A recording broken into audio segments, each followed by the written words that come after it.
अस्सलाम वालेकुम मलगरो पाकिस्तान की सियासी हालात ढेर ज्यादा नाजुक सूरत हाल ته رسیدلی دي د کپتان د کیسونو هم اخیری مراحل شروع دي بل طرف ته پی ټی آی هم د جلسو اعلانات کړي دي راتلونکي سلور 15 ورځې د پاکستان د پاره د پی ټی آی د پاره ډېر زیات اهم ورځې دي راتلونکي سلور 15 ورځو کې به تاسو لا ډېر غټ خبرونه کتلو لا ملاويږي جی پی ټی آی په 22 اگست ترنول کې د جلسې کولو اعلان کړی دی عدالت ورته حکم ورکړی دی مخکې هم عدالت حکم ورکړو په اسلام آباد کې د جلسې کولو چې بیا د جلسې پر ورځ د پی ټی آی جلسه کینسل کړل شو نو آیا پی ټی آی بوس په ترنول کې د خپل جلسه تر سره کې کنه دا براتلونکي ټایم کې پته لګي بل طرف ته شیر افضل محمد دوباره پی ټی آی ته واپسی شوی دا او راتلو سره ډیر دبنګ اعلانات کړی دي چې جلسه به موږ ضرور کو او کده نو وای جلسه به موږ خامخا کو کده نو مې دوباره پکې کې نو هم به دا جلسه کو او دا پر د هر څه ذمہ دار زم عمران خان نه ځکه عمران خان په جیل کې دی او دا هر څه ز په خپل هندل کوم کسه قسم الزام هم لګي نو اده په ما باندې ولګي شیر افضل محمد داسې قسم اعلانات کړی دي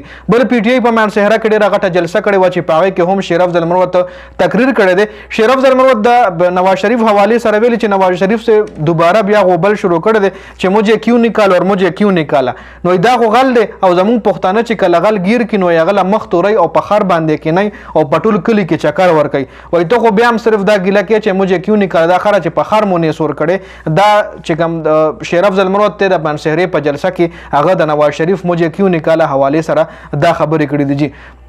بل سپریم کورټ د ایم پی ایچ کم نه کیسونه دی په کم باندې چې پی ټی آی دا دغه لګول دی چې د کې داندلی شوی دا نه سیټونه دی پاغه باندې به ټریبونل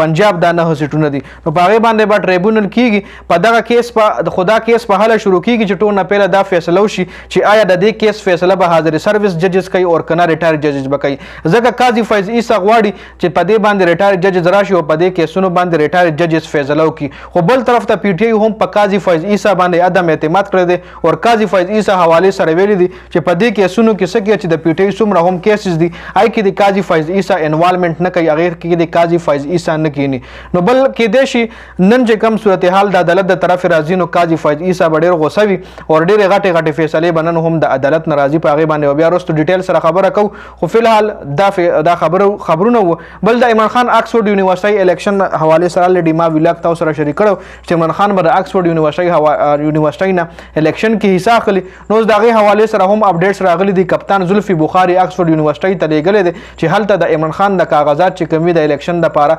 سمند تړي دي چې هغه مکمل کی اوس په او بل فیصله چې کوم د آکسفورد یونیورسيټي والا بکای چې آیا عمران خان د جیل نه الیکشن لړاول شي کنه